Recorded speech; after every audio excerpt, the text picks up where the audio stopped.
Hi, in this video I will show you how to put emojis in your TikTok username.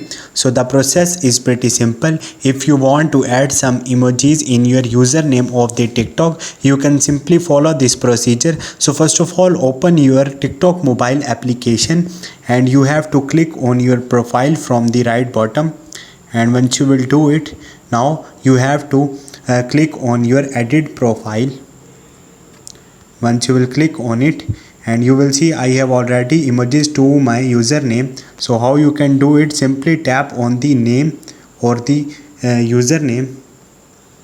Once you will open it, now you have to select and click on the emojis from your keyboard, and you will see your emojis is here. Simply select the emojis you want to add in your username, and now you can simply click on the save. Once you will do it, your emojis will be appear on your username. So this is the way you can do this. Hope this video will helpful for you. See you next time. Thank you.